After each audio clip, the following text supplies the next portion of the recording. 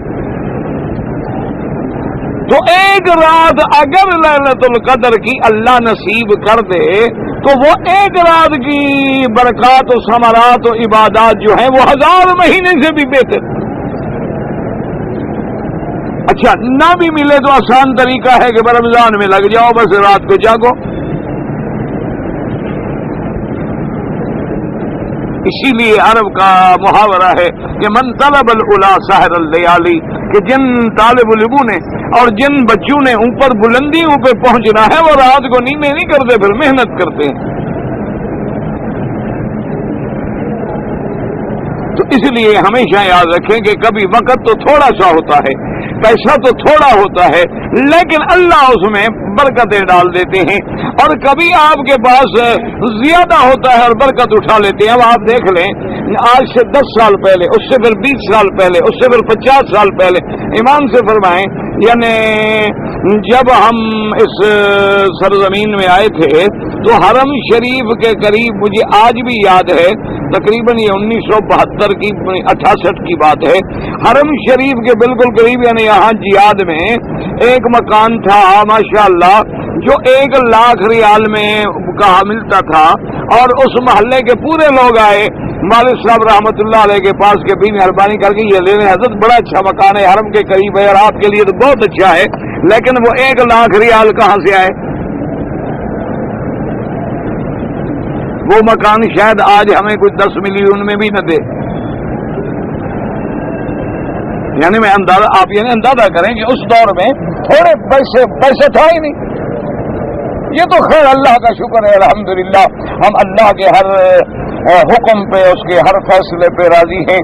اور اللہ کا شکر 40 سال کے بعد آج بھی ہم کرائے کے مکان پہ رہتے ہیں الحمدللہ. ثم الحمدللہ اللہ کی نعمت ہے. وہ یہ بھی نہ دے تو کیا کریں گے؟ اگر وہ یہ بھی نہ دے، ہمارے شاگرد ہمارے پاس پڑھنے والے، ہمارے پاس رہنے والے ذاتی بلڈنگوں کے مالک ہیں. جو لوگ ہمارے پاس آئے، ہمارے پاس ٹھہرے، جنہیں ہم نے پڑھایا، ہم نے رکھا، ہم نے سکھایا، ذاتی بلڈنگیں. یہ اللہ کے فیصلے. حضرت وکیع کی خدمت میں ایک آدمی گیا، اس نے کہا کہ حضرت مجھے ایک بات سمجھ نہیں آتی. آپ نے فرمایا کیا بات ہے؟ بڑا آپ کا بے تکلف دوست بھی تھا، عالم بھی تھا. اس نے کہا سمجھ نہیں آتی، ہم اکثر جتنی علماء کو دیکھتے ہیں بڑے بڑے عالم ہیں، بڑے بڑے خدمات ہیں ان کے دین کے، لیکن ان کے پلے میں پیسے نہیں ہوتے. نہ گھر ہے نہ در ہے، کسی نے کپڑے بھیج دیے، کسی نے کھانا بھیج دیا، اور تو مل رہا ہے، لیکن ان کے پاس اپنا کچھ نہیں ہوتا. تو حضرت مسکرائے اور فرمایا رضینا قسمت الجبار فینا لنا علم وللجہال مالو. فرمایا اللہ کی قسمت پہ، اللہ کی تقسیم پہ ہم راضی ہیں. اللہ نے ہمیں علم دیا، جاہلوں کو دولت دی، تو کیا ہو گیا؟ اس نے کہا یہ دولت اندھی ہوتی، آتی جاہل کے پاس ہے، پڑھے لکھے کے پاس نہیں آتی. دولت کی آنکھیں دیکھی ہیں آپ نے کبھی؟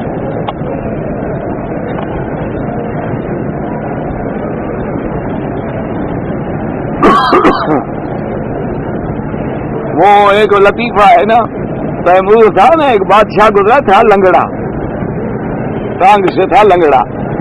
تو اس کی ایک کنیز جو تھی نا جی، تو اس کا نام تھا دولت. تو وہ بیچاری کوئی ایسا حادثہ ہوا کہ اندھی ہو گئی. تو وہ جب محفل میں گزری تو بادشاہ کسی خوش مزاجی محفل میں بیٹھے تھے، تو کہنے لگے بھی کمال ہے دولت، تو اندھی ہو گئی. اس نے کہا سرکار اندھی نہ ہوتی تو لنگڑے کو ملتی.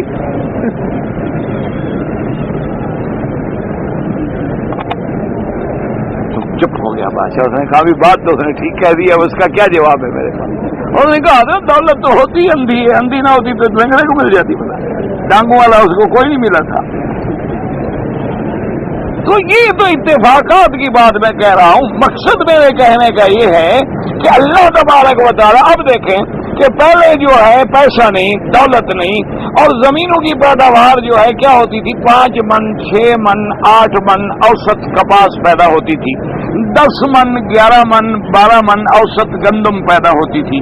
اب گندم 80 من پیدا ہوتی ہے، کپاس 30 40 من پیدا ہوتی ہے، لیکن ہر آدمی پریشان ہے۔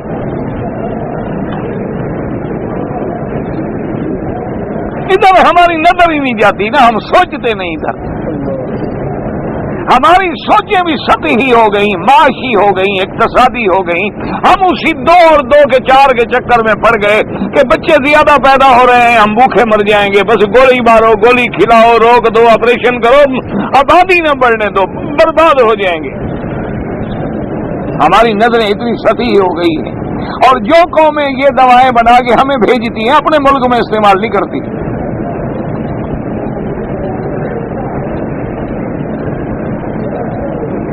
بدبختو، اللہ کا نظام ہے، اگر کوئی بچہ ایک منہ کھانے کے لیے لاتا ہے نا تو 2 ہاتھ کمانے کے لیے بھی ساتھ لے آتا ہے، 2 پاؤں چلنے کے لیے بھی لے آتا ہے۔ اور اللہ تبارک و تعالیٰ کبھی ایک میاں بیوی ہوتی ہے تو غریب ہوتے ہیں، کبھی ایک 10 ہوتے ہیں امیر ہوتے ہیں۔ یہ اللہ کا نظام ہے، یہ بندوں کی کثرت میں نہیں، اور برکات من السماء والارض کا سلسلہ ہے جہاں تیری نظر ہی نہیں جاتی۔ تو آ گیا اقتصاد کے چکر میں، تو خدا کو بھی بھلا بیٹھا، قرآن کو بھی بھلا بیٹھا، اللہ کے نبی کو بھی بھلا بیٹھا۔ تو نے کہا کہ جناب ہمارے پاس پیسے آئیں گے، خزانہ بھرے گا تو ہم چلیں گے، یہ نہیں سوچا کہ اللہ راضی ہوگا تو چلیں گے۔ کبھی خزانے بھرے ہوتے ہیں، پیسہ جو ہے رکھنے کی جگہ نہیں ملتی، بندہ جیل میں پڑا ہوتا ہے، تو کیا کام آیا پیسہ جی؟ وہ کدھر گیا وہ پیسہ؟ کیا فائدہ پہنچایا پیسے نے؟ اور کبھی آدمی کے گھر میں کچھ بھی نہیں ہوتا اور بڑے سے بڑے لوگ جو ہیں وہ دروازے پہ بیٹھے ہوتے ہیں۔ ہمارے ایک تھے، میرے بڑے مہربان تھے، فوت ہو گئے، علامہ، بہت بڑے عالم بھی تھے اور بہت بڑے لیڈر بھی تھے، علامہ ارشد رحمت اللہ، اللہ ان کی قبر پہ، نام رحمت اللہ تھا، لقب ارشد کرتے تھے، فوت ہو گئے، اللہ ان کی قبر پہ رحمت فرمائے۔ بڑا ذہین ذکی آدمی تھا۔ جب مقدمہ قادیانیت چلا تھا نا، علامہ انور شاہ صاحب تشریف لائے تھے مرزائیوں کے مقابلے پر عدالت عالیہ میں، تو اس زمانے میں شارٹ ہینڈ اور یہ مشینیں اور ٹیپ ریکارڈ تو تھے نہیں لگے، تو وہ علامہ ارشد صاحب وہ لکھتے تھے، اتنا زود نویس تھا کہ جب وہ بحث ہوتی تھی وہ ساتھ ساتھ لکھے جاتا، بہت قابل آدمی تھے۔ اچھا تھا وہ ہماری طرح کلندر آدمی کہ کپڑے شپڑے ٹھاٹ پاٹ یہ وہ جناب روزانہ نئے ڈریس، نئے سوٹ، نئے کپڑے، نئے لوگ دیکھتے کہ بڑا آدمی، حالانکہ اس کے رہنے کا گھر نہیں تھا، وہ 2 کمرے کے مکان کرایہ میں رہتے تھے، غریب شریف آدمی، اور جناب اپنی اتنی جگہ بھی نہیں تھی کہ مر جائے تو قبر تو اپنی زمین میں ہو جائے، لیکن رہنے سہنے میں گاڑیاں ہیں، کار ہے، اور بڑے بڑے جناب پاؤں میں قیمتی جوتے ہیں، اور اس زمانے میں 2-2 4-4 ہزار کی شیروانی گلے میں ہے۔ کیا ہے کہ لوگ معتقد ہوتے ہیں، کوئی شیروانی بنا کے لے آیا، کوئی سوٹ بنا کے لے آیا، کوئی سلوار قمیض بنا کے لے آیا، لوگوں نے سمجھا ہے مولوی بڑا امیر ہے۔ تو خیر وہ بیٹھے تھے، تو ایک ان کے بہاولپور کا دور کا واقعہ، ایک بہت بڑے سیٹ تھے، بڑے اس دور میں بھی کروڑ پتی تھے، اللہ والا زندہ ہے، مر گیا، وہ بھی میرے دوست تھے۔ تو وہ ایک دن بیٹھے بیٹھے کہنے لگا کہ علامہ صاحب آپ کی باتیں سنتے ہیں اور آپ کی ظاہری ٹھاٹ باڑ دیکھتے ہیں تو حیران ہوتے ہیں، یار تم نے اتنا بھی نہیں کیا، کم از کم کچھ 2-4 کلے زمین بنا لیتے، بے وقوف کر مر جاؤ تو قبر کی زمین ہو، تم نے بنایا کیا ہے؟ کبھی وہ بادشاہ ملنے آ رہا ہے، کبھی گورنر ملنے آ رہا ہے، کبھی جج ملنے آ رہا ہے، کبھی سپریم کورٹ ملنے، وہی کیا فائدہ ہوا تمہیں اس شان شوکت سے؟ کچھ بناؤ اپنے لیے، تم نے کیا بنایا؟ بڑے بے وقوف آدمی ہو تم۔ اس نے کہا میں نے یہ بنایا ہے کہ تیرے جیسے سیٹھ میری جوتی اٹھاتے ہیں، میں نے یہ بنایا۔ اس نے کہا اور کیا بناؤں؟ بدبخت آدمی۔ انہوں نے کہا دیکھو تم کروڑوں پتی ہو، ٹھیک؟ انہوں نے کہا میرے ڈیرے پہ ایک دن نہ ہو، دیکھو کل میں تمہارا کیا اشر کرواتا ہوں۔ تو تمہارے جیسے لوگ میرے جوتے اٹھا رہے ہیں اور میں کیا بناؤں؟ تم اتنی دولت کے بعد کیوں اٹھاتے ہو میرے جوتے؟ تو دولت تو کچھ نہ ہوئی۔ تو اس لیے اللہ فرماتے ہیں کہ اگر تم ایمان والے بن جاؤ اگر تم مجھ سے ڈرنا سیکھ لو تو میں آسمان و زمین کے برکات کے خزانے تمہارے لیے کھول دوں. بعض علماء فرماتے ہیں کیا مانا کہ وقت پہ بارشیں کر دوں گا اور زمین سے وقت پہ اناج اگا دوں گا. کیا مانا بارش تو ہو گئی لیکن بے وقت ہو گئی. تمہارے کہنا جب ضرورت نہ ہو تو بارش آ جائے اور جب ضرورت ہو تو نہ آئے. پھر بھی تو کوئی فائدہ نہ ہوا نا جی کہ جب غریب گھر میں اور جناب بلوچستان کے جاگی کے پہاڑوں میں غریب رو رو کے مانگ رہے ہوتے ہیں اللہ پانی نہیں مر رہے ہیں.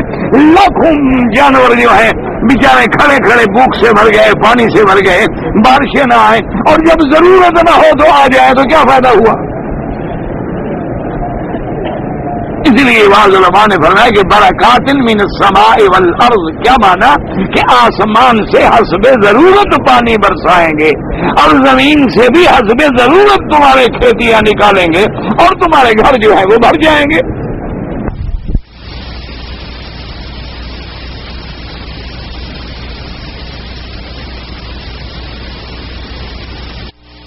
کا جو بننا ہوتا تھا اور شہری کے لیے ہم جو تھے حضرت جہاں ٹھہرے تھے ہم سب وہی ٹھہرے ہوئے تھے تو شہری کے لیے ہم حضرت کی خدمت میں آ جاتے.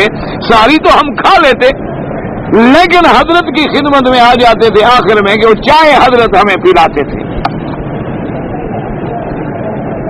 جو ساری جس کے نصیب میں تھی وہ کھا لیتا اور جلدی سے پھر ہم دوڑتے بھاگتے کہ بھئی وقت سے پہلے پہلے حضرت کی خدمت میں پہنچ جائے چونکہ حضرت بیٹھے ہوں گے انتظار میں اور ہمیں چائے پلائیں گے. اور اتنی سی چائے نقصی میں اللہ کے حرم میں کہہ رہا ہوں اتنی سی چائے نقصی اس کو کپڑے سے حضرت نے ڈھکا ہوتا اور جناب آگے کو پرانی پرانی پیالیاں پڑی ہوتی تھی تو ہم جا رہے چلے جاتے بیٹھ جاتے. اب وہ بھر بھر کے جناب دے رہے ہیں اور بھر بھر کے دے رہے ہیں. ہم 10 آدمی ہوئے تو وہی چائے نہ کافی ہو گئی, کبھی 40 ہو گئے تو وہی کافی ہو گئی, کبھی 100 ہو گئے تو وہی کافی ہو گئی. سمجھ نہیں آتی کہ اتنی چائے نہ کہاں پر حضرت ڈال رہے ہیں اور ڈال رہے ہیں اور ہم سب پی رہے ہیں. اچھا اور جناب چائے بھی گڑ کی. وہ غریب آدمی کہاں سے ہمیں چینی کی چائے پلا اور خدا جانتا ہے میں رمضان میں بیٹھا ہوں جو مزہ اس چائے میں ملا پھر نہیں ملا.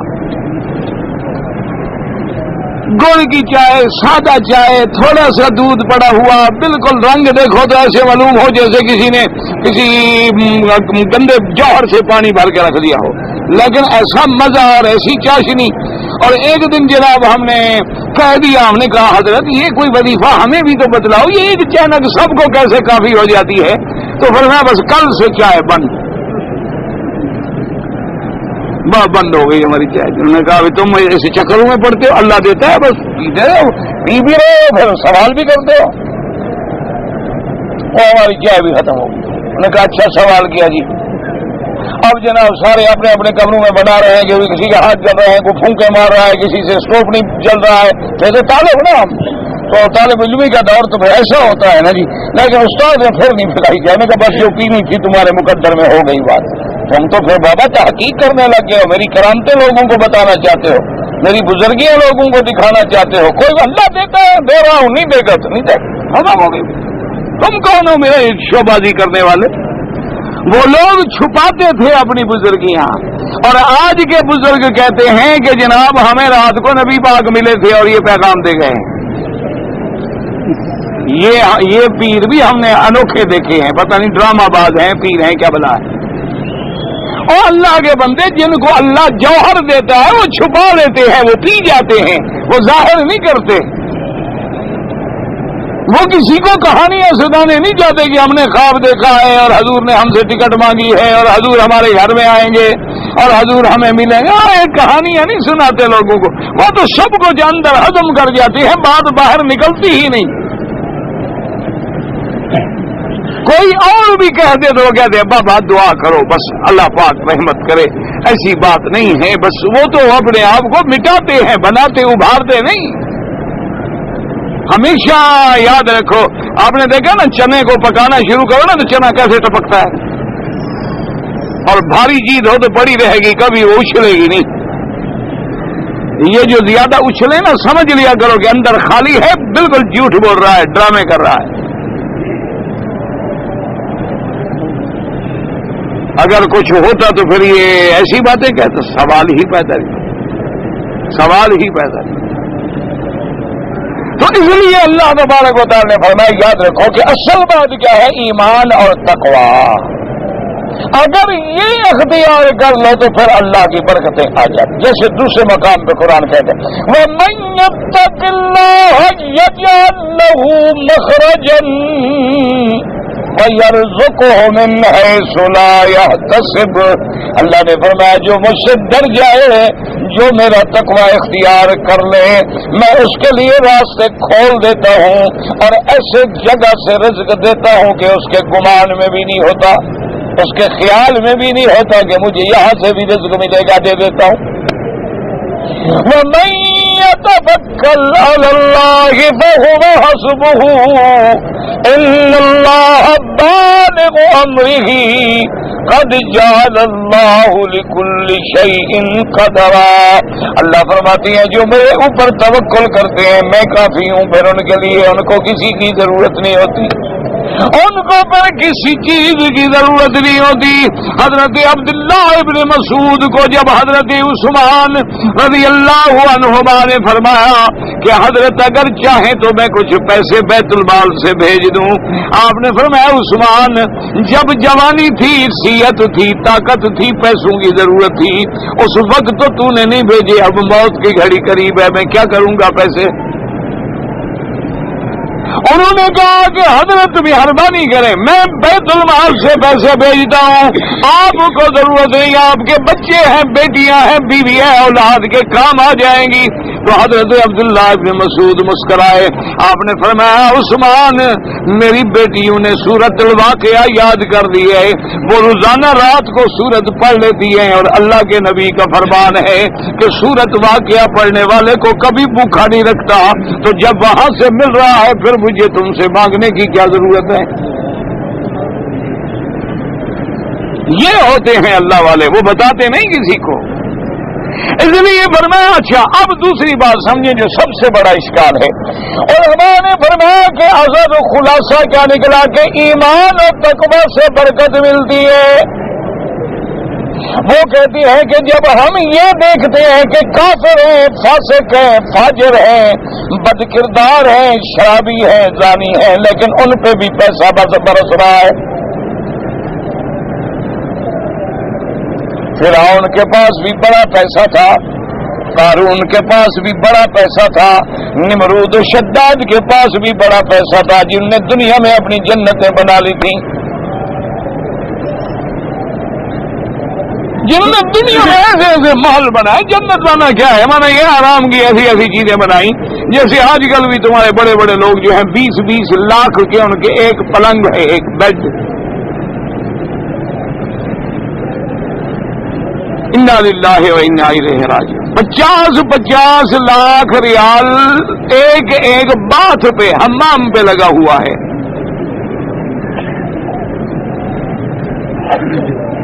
ایک حمام پہ 50 لاکھ، یعنی آپ اندازہ کریں، ایمان سے کہیں کہ 50 گھروں کو دے دو تو 50 غریب لڑکیوں کی شادی ہو جائے ایک حمام سے۔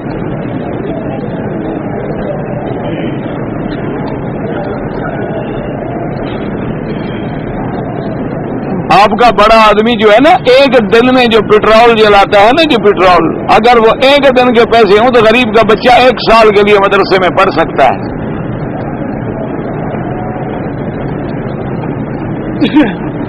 ابھی خیال ہے آپ کا، کیونکہ یہ گاڑی صاحب کے لیے ہے، یہ بیگم کے لیے ہے، یہ بچوں کے لیے ہے، اور یہ گھر کے کام کے لیے ہے، یہ گیسٹ کے لیے ہے، یہ وزٹرز کے لیے ہے، یہ کارگو کے لیے ہے، وہی چین ہے تماشے، یہ کوئی شداد سے کم ہے؟ یہ بھی اپنے وقت کے شداد و نمرود و فرعون ہیں، یہ کوئی کم ہے؟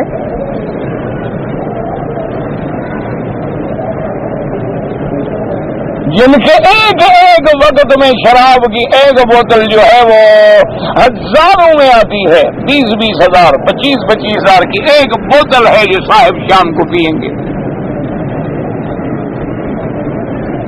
تو یہ کوئی کم نہیں شداد و نمرود سے. اب تو پہلے پڑھتے تھے ہم حیران ہوتے تھے یار اتنی پیسہ تھا شداد کے پاس کہ اس نے جنت بنا لی. اب تو جناب ہر آدمی کی اپنی جنت ہے, اپنی کوٹیاں ہیں, اپنے سوئمنگ پول ہیں, اپنے جناب اندر تفریح گاہیں ہیں, پھر زمین دوز تفریح گاہیں ہیں, پھر گرمیوں کی الگ ہیں, سردیوں کی الگ ہیں, معتدل موسم کی الگ ہیں, اور چاندنیاں ہیں. صرف بتیاں ایک گھر میں, ایک سرمایہ دار کے گھر میں جو بتی جلتی ہے نا, ایک پوری بستی کو مہینے کے لیے وہ پیسے دے دو تو کافی ہے.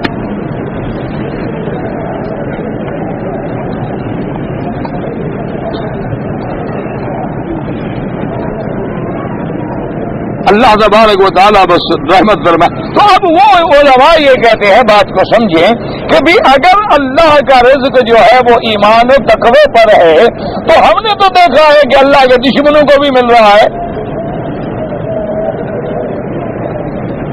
اس کے دو جواب یاد رکھیں. ایک جواب تو خود قرآن نے دیا ہے, فَلَا يَغُرَّنَّكَ تَقَلُّبُهُمْ فِي الْبِلَادِ متاع قلیل ومأواہم جہنم وبئس المہاد. اللہ نے فرمایا میرا مدنی ان کافروں کے اٹھنے بیٹھنے کھانے پینے کو دیکھ کے دھوکے میں نہ پڑے. یہ تو چند روزہ ان کو نفع ہے, آخر ٹھکانا تو ان کا جہنم ہے. اگر یہاں کچھ آرام مل بھی گیا تو کس فائدے کا جب انجام کار ہلاکت و بربادی ہے. اور دوسرا علماء نے فرمایا کہ یاد رکھو کبھی استدراج کے طور پہ اللہ دیتی ہے اور کبھی انعام کے طور پہ دیتے ہیں, اور کبھی استدراجن کیا مانا, اللہ نے اپنے نبیوں کو بھی معجزے دیے, اولیاء کو بھی کرامت دی, لیکن جنوں کو ابلیس کو بھی استدراجی قوت دی کہ وہ بھی 1 منٹ میں ہر جگہ پہنچ جاتا ہے, وہ بھی شکلیں بدل لیتا ہے. یہ استدراج ہے اور وہ کرامت و معجزہ ہے. اب علماء نے فرمایا ہم فرق کیسے کریں کہ یہ ایمان والا ہے اور یہ غیر ایمان والا ہے, یا یہ ابرار ہے یا اشرار ہے. تو علماء نے فرمایا فرق کرنے کا آسان طریقہ ہے, اگر دولت مل رہی ہے, نعمتیں مل رہی ہے, اور وہ بندہ اللہ کی عبادت میں لگا ہوا ہے, صدقے میں, خیرات میں, دین کے کاموں میں, تو سمجھو اس کے اللہ کی رضا کی وجہ سے مل رہی ہے. اور اگر پیسہ بھی مل رہا ہے, نعمت بھی مل رہی ہے, اور وہ بندہ زنا میں, شراب میں, کلب میں, بار میں, زیادہ بے حیائی میں بڑھ رہا ہے, تو سمجھو کہ اللہ کی پکڑ ہے. سمجھ نہیں رہا کس وقت اللہ پکڑ لیں گے. جیسے کہ پچھلی آیات میں ابھی آپ نے کل کے سبق میں بھی پڑھا تھا, اللہ نے فرمایا کبھی کبھی ایسا ہوتا ہے کہ پھر ہم ان کو بجائے ذرا کے سزا دے دیتے ہیں, ہم ان کے لیے آسانیاں پیدا کر دیتے. ثم بدلنا مکان السیئات الحسنۃ حتی عفوا وقالوا, اللہ فرماتے ہیں جب ہم برائی کو بھلائی سے بدل دیتے ہیں, غربت کو غنا سے بدل دیتے ہیں, بیماری کو صحت سے بدل دیتے ہیں, پھر بھی کافر کہتے ہیں میاں کوئی ایسی بات نہیں, یہ تو انقلاب دورہ ہے, کبھی غریب کبھی امیر یہ ہوتا آیا ہے. اللہ نے فرمایا جب وہ اس میں ہوتا فَأَخَذْنَاهُمْ بَغْتَةً, پھر میرا عذاب آ کے اچانک پکڑ لیتا ہے, وہ سوچ بھی نہیں سکتے کہ ہمارے ساتھ ایسا ہوگا. وَهُمْ لَا يَشْعُرُونَ, ان کو پتہ بھی نہیں ہوتا کہ اچھا ہمارے ساتھ بھی یہ ہوگا. اس لیے اللہ نے فرمایا کہ اگر تمہیں نعمت ملے اور تو شکر میں بڑھ جائے, نعمت ملے تو اللہ کی اطاعت میں بڑھ جائے, نعمت ملے اور تو مدنی سرکار کی غلامی میں بڑھ جائے, سمجھو رب راضی ہے یہ اس لیے مل رہی ہے. اور اگر نعمت ملے اور تو گناہوں میں بڑھ جائے تو سمجھو یہ استدراج ہے, امتحان ہے, اب آ گئی پکڑ, کسی وقت بھی پکڑ آ سکتی. اس لیے آسان بات ہے سب. اس لیے فرمایا وَلَوْ أَنَّ أَهْلَ الْقُرَىٰ آمَنُوا وَاتَّقَوْا لَفَتَحْنَا عَلَيْهِمْ بَرَكَاتٍ مِّنَ السَّمَاءِ وَالْأَرْضِ وَلَٰكِن كَذَّبُوا فَأَخَذْنَاهُمْ بِمَا كَانُوا يَكْسِبُونَ. اللہ فرماتے ہیں لیکن ان بدبخت قوموں نے تکذیب کی، مجھے جھٹلایا، بجائے شکر کرنے کے میرے نبیوں کو جھٹلایا، میرے فرامین کو جھٹلانے کا چھوڑو جی، ایسے مولوی کہتے ہیں اور جی زنا ہو تو بارش بند ہو جاتی ہے، اور جی دیکھو کافروں کے ملک میں ہر وقت بارش ہے، زنا تو سڑکوں پہ بھی ہو رہا ہے۔ یہ تکذیب کرتے ہیں، اپنے عقل لڑاتے ہیں۔ فرمایا ولیکن کذبوا فأخذناهم بما كانوا يكسبون، پھر ہم ان کو پکڑ لیتے ہیں ان کے اعمال کی وجہ سے جو کر رہے ہیں۔ اب پکڑ کا کیا معنی؟ کبھی تو ہم دنیا میں پکڑ لیتے ہیں، جیسے قوم نوح کو پکڑ لیا، قوم عاد کو پکڑ لیا، قوم ہود کو پکڑ لیا، قوم لوط کو پکڑ لیا، قوم شعیب کو پکڑ لیا، قوم فرعون کو پکڑ لیا، اور کبھی کبھی دنیا میں نہیں پکڑتے، لیکن آخرت کی پکڑ جو ہے بڑی سخت ہے، اس سے کوئی نہیں بچ سکے گا۔ تو اللہ تبارک و تعالیٰ نے ان آیات مبارکہ میں ایک قاعدہ سنت اللہ بیان کی ہے۔ دعا کریں کہ اللہ ہم سب کو ایمان نصیب فرمائے، اللہ تبارک و تعالیٰ ہم سب کو تقوی نصیب فرما دے، اور اللہ ہمیں صحیح معنی میں مسلمان بنا دے، صحیح معنوں میں مومن بنا دے، اور اللہ تبارک و تعالی ہماری کوتاہیاں، ہمارے گناہ معاف کر دے، اور ہماری ظاہری، باطنی، روحانی، جسمانی بیماریاں اور پریشانیاں اپنی رحمت سے دور فرما دے۔ بس میں چھٹی پہ بنگلہ دیش جا رہا ہوں، تو اللہ خیر سے لے جائے اور خیریت کے ساتھ لے آئے، اور آپ بھی سفر میں ہمیں دعاؤں میں یاد رکھیں، ہم آپ کو یاد رکھیں۔ استودعکم اللہ دینکم وخواتیم عملکم۔ کہتے ہیں کہ جمعہ کی نماز کے پڑھنے کے بعد بعض لوگ جو ہیں وہ خرید و فروخت کرتے ہیں۔ ہاں بالکل، یہ بات صحابہ سے بھی ثابت ہے، کیونکہ اللہ نے قرآن میں فرما دیا ہے جی کہ فَإِذَا قُضِيَتِ الصَّلَاةُ فَانتَشِرُوا فِي الْأَرْضِ وَابْتَغُوا مِن فَضْلِ اللَّهِ۔ اللہ نے فرمایا کہ جب ادائیگی عبادت کی کر لو، نماز کی کر لو، تو اب زمین میں پھیل کے اللہ کا رزق کماؤ۔ تو بعض صحابہ جمعہ کے دن نماز سے فارغ ہو کے کوئی چیز بیچنے کھڑی ہو جاتے تاکہ اللہ کے قرآن کی اطاعت بھی ہو جائے اور برکت بھی حاصل ہو جائے۔ اچھا، بعض لوگوں نے ہمارے ان آیات کو، ماشاءاللہ آج کل تو مشکل یہ ہو گئی ہے نا کہ ہر آدمی مفسر قرآن بن گیا ہے نا۔ اگلے دن میں اخبار میں پڑھ رہا تھا کہ دیکھو جی، اللہ نے تو حکم دیا ہے کہ جمعہ کے دن نماز کے بعد کاروبار کرو، تجارت کرو، اور مولوی کہتے ہیں چھٹی کرو۔ بڑے جاہل ہیں مولوی۔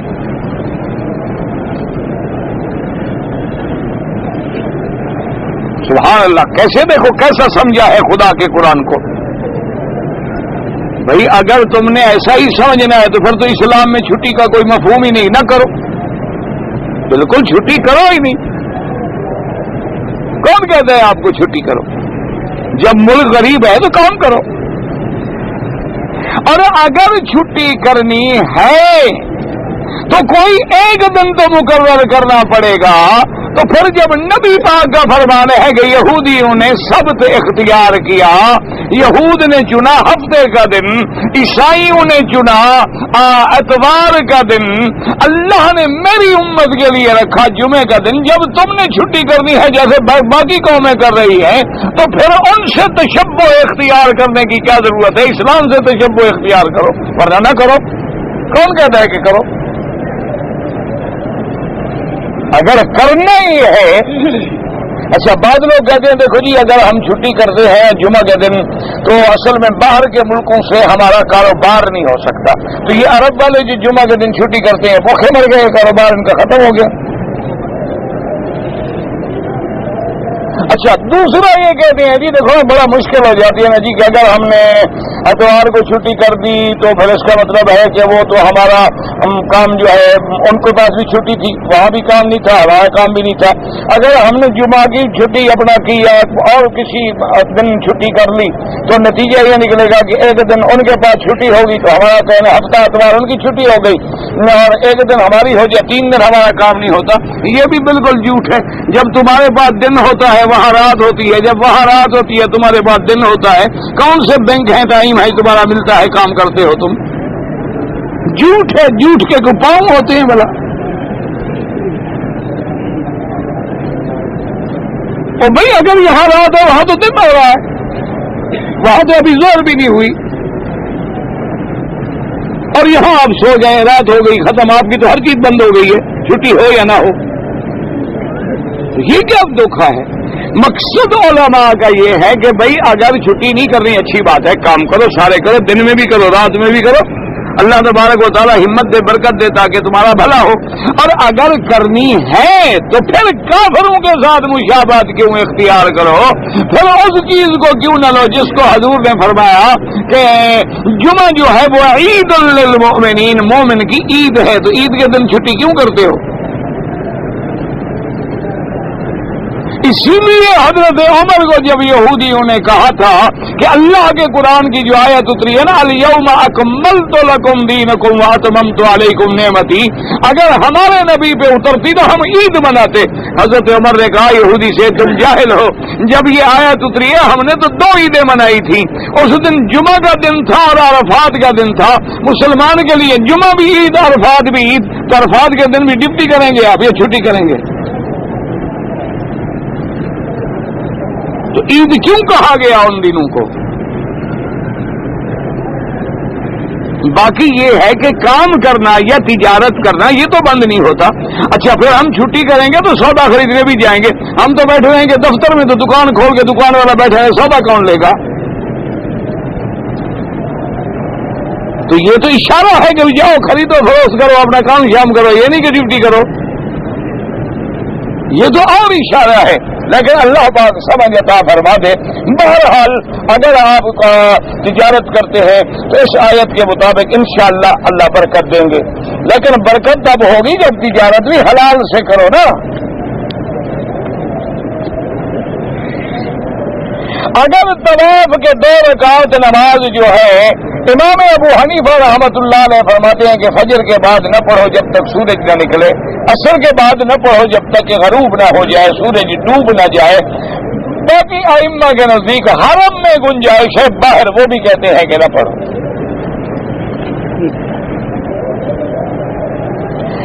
اشراق کا جو ٹائم گھڑیوں میں لکھا ہوا ہے یہ شروع کے شمس ہے، یعنی سورج نکلنے کا وقت ہے، یہ نماز اشراق کا وقت نہیں۔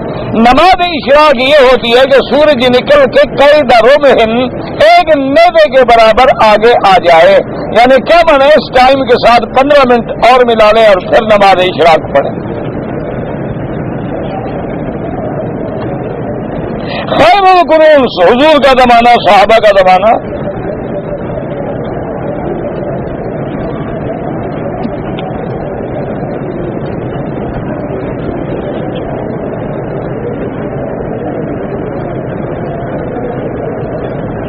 ایک کوا میں پتہ نہیں کنواں میں پتہ نہیں کیا ہے، سود کا پیسہ لے کے کام کیا، سود کے پیسے والے نے مسجد بنایا، اس میں نماز نہ پڑھو، سود کے پیسے والے سے روٹی نہ کھایا کرو۔ اگر داڑھی بھی رکھے اور مونچھ بھی رکھے، مونچھ بڑی رکھنا منع ہے، چھوٹی رکھو۔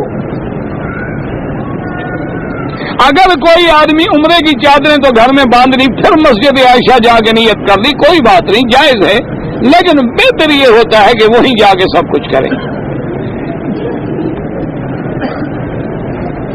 صفا مروہ کے دوسرے دور پہ صفا سے دوڑیں مروہ تک، ایک مروہ سے صفا تک 2، جب درمیان میں سبز لائٹ آتی ہے تو وہاں تیز تیز جھپٹ جھپٹ کے چلے۔ اگر ایک آدمی 2-3 طواف اکٹھے کر لے تو بعد میں 2 رکعت سب کی پڑھ لے، جائز ہے۔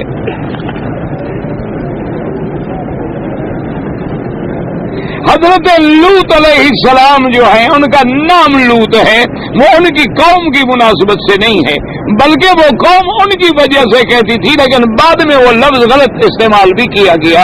ایک لفظ کئی معنوں میں ہوتا ہے، جیسے زوج خاوند کو بھی کہتے ہیں، بیوی کو بھی کہتے ہیں، لفظ ایک ہے لیکن استعمال دونوں معنوں میں ہوتا ہے۔ تو اور یاد یہ ایک بات یہ بھی یاد رکھ لیں کہ جب کوئی نام رکھ لیا جائے تو علم ہو جاتا ہے، پھر اس کا ترجمہ ہوتا ہی نہیں، معنی نہیں کیا جاتا۔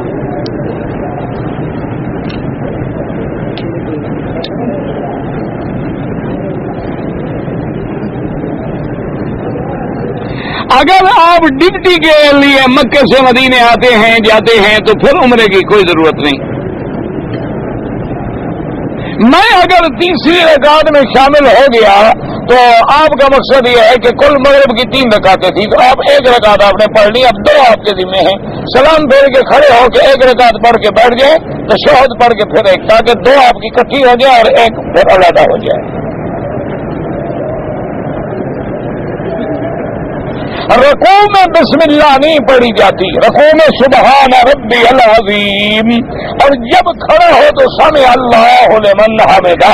اگر مقتدی ہے تو سمع اللہ بھی نہیں کہے گا، امام کہے گا سمع اللہ لمن حمدہ، مقتدی کہے گا ربنا لک الحمد حمدا کثیرا طیبا مبارکا کما یحب ربنا ویرضی۔ لیلۃ القدر جو ہے وہ قرآن کی نص سے افضلیت ثابت ہے، وہ لیلۃ الاسراء سے بھی افضل ہے۔ امام مہدی آئیں گے وہ قریش خاندان سے ہوں گے، اور ان کے بعد پھر عیسیٰ ابن مریم اتریں گے۔ یہ وہ مہدی نہیں جو کہتے ہیں پہاڑوں میں بیٹھے ہوئے ہیں، وہ غلط بات ہے۔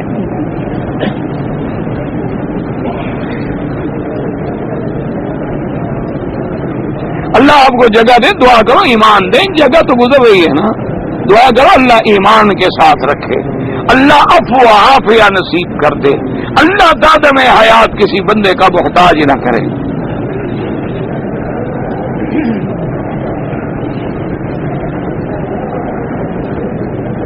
میں نے اپنے پیسے سے زمین خریدا، اس میں میں نے اور میرے اولاد نے مل کے گھر بنایا، تو اب وہ گھر آپ کا ہے، اولاد نہیں نکلتی، مرنے کے بعد تو آپ نے ان کو ہی دینا ہے نا، تو کیوں نکالتے ہو اولاد کو بھائی؟ جب تم مر جاؤ گے تو وہ گھر آ کر کے اس کو ملے گا، اولاد کو ہی ملے گا نا، تو تمہاری زندگی میں بھی وہ رہنا چاہتے ہیں تمہارے ساتھ تو نہ نکالو، ورنہ ملک تمہارا ہے، حتیٰ کہ اولاد کا پیسہ بھی باپ کے ساتھ لگا ہوا ہو پھر بھی گھر باپ کا ہوتا ہے۔ انت و مالک لابی کا، حضور نے فرمایا جو کچھ تم ہو یا تمہاری کمائی سب باپ کی ہے، کیونکہ اگر باپ نہ ہوتا تو آپ تشریف ہی نہ لے آتے نا جھگڑے کے لیے، باپ کی وجہ سے ہی تو آپ آئے ہیں۔ آپ باپ کو راضی رکھیں اور باپ کو چاہیے کہ بچوں پہ رحم کریں۔ اللہم صلی علی سیدنا محمد وعلی آل سیدنا محمد کما صلیت علی ابراہیم وعلی آل ابراہیم فی العالمین انک حمید مجید۔ یا اللہ یا رحمان یا رحیم یا حی یا قیوم یا ذی الجلال والاکرام، یا الہنا الہ کل شیء الہ واحد لا الہ الا انت، اللہم انت الميسر لكل عسیر وانت على كل شیء قدیر، اللہم یسر امورنا وامور اولادنا وامور اخواننا وامور من احبنا وامور من اوصانا واستوصانا وامور المسلمین برحمتک یا ارحم الراحمین۔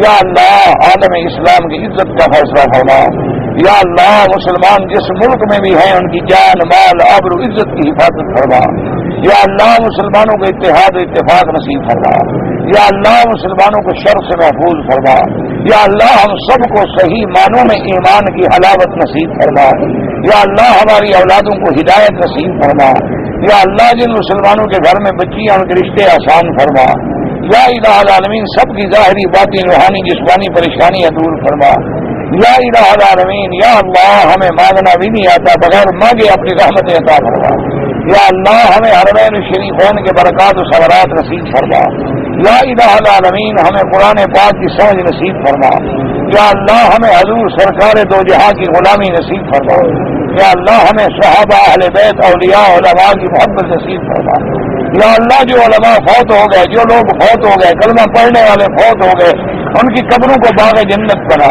اور جو زندہ ہے ہدایت عطا فرما۔ صلی اللہ تعالی علی خیر خلقہ سیدنا محمد وعلی آلہ وصحبہ اجمعین۔